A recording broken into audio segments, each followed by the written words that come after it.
going on, fellas? This is the AMG GT63S in Polo White with carbon fiber package.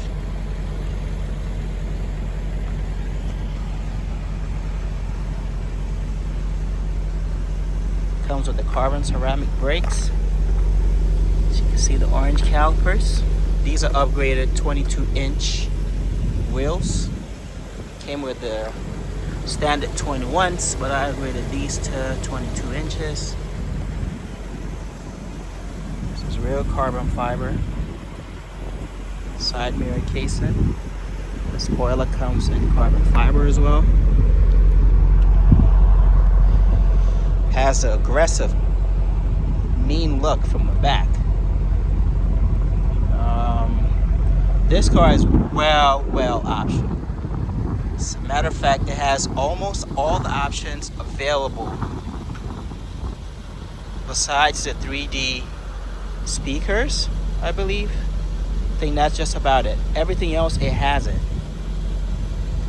The MSRP on this car was $202,000, and I'll show you the spec sheet in a second. It's a Polo White car that we put in stealth PPF all over it, so it has that satin finish look to it.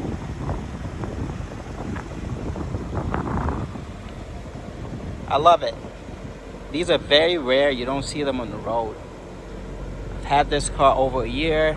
Came in when it had about 17,000 miles. So far,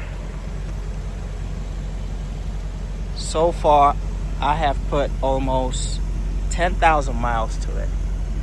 There are some upgrades done, and the noticeable upgrade from the exterior is the 22-inch forged wheels.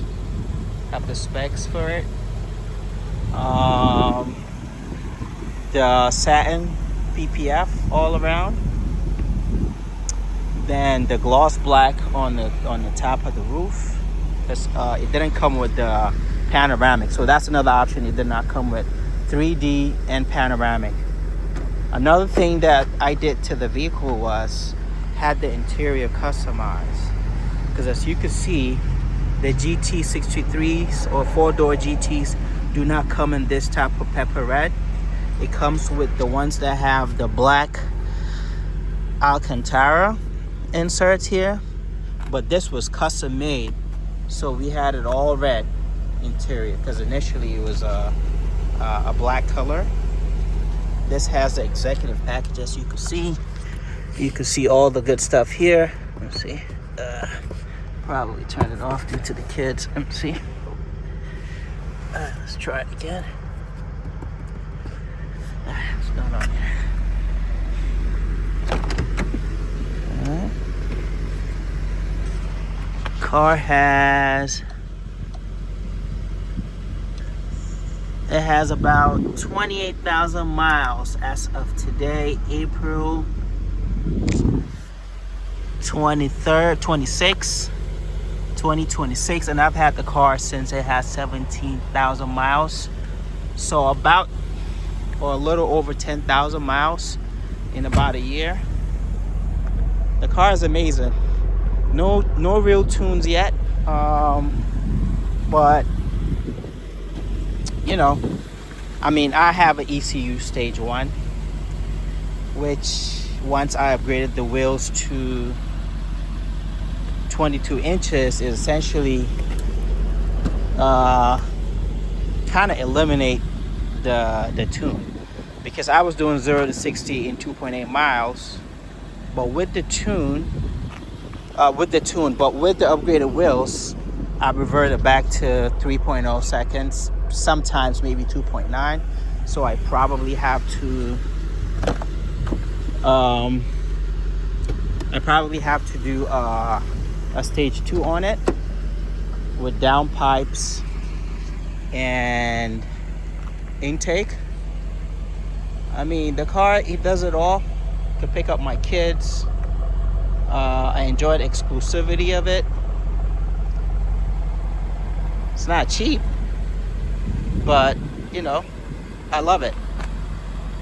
I'm not a YouTuber, but I'm giving this a shot. So guys, if you're into AMGs and these type of vehicles, please let me know so I could know, you know, what kind of content you like to see, and I could try doing just that when I have some. I mean, the prices are coming down. You can still get one of this now for a little over 110. That's before taxes and insurance and all that, taxes, interest, and all that other stuff. Yeah, so these are not, this is not the earlier models, because they have those buttons here. This has a touch screen, so you can see here, that's a touch screen. You know, I intentionally didn't want to get the older models because, don't embarrass me now, for resale purposes, you know. Hey, all right, let's go. Yeah, see that? Good, Spotify. It's slow for some reason. It's very fast, you know. It's really, really fast. I've never lost a race since I got the car. I've beaten the BMWs, the M's, whatever, heavily modified vehicles, you know. And like I said, the exclusivity is what I really, really, really love about the car. I don't see one. I've seen a couple in about a year of ownership, but those that I see are actually either just a base 63 without the, you know, the extra package, like the aggressive spoiler in the back, or a 63S without that package as well. So a spec as aggressive as this, I really haven't seen it. And I live in the tri-state area, you know. So if you're an AMG fan, you have one of this, yeah, you could link up if you're not too far from me. But that's a wrap. As you can see, I'm not a talker. I'm not a YouTuber either, but I want to give this a shot, see how it works. All right, peace out.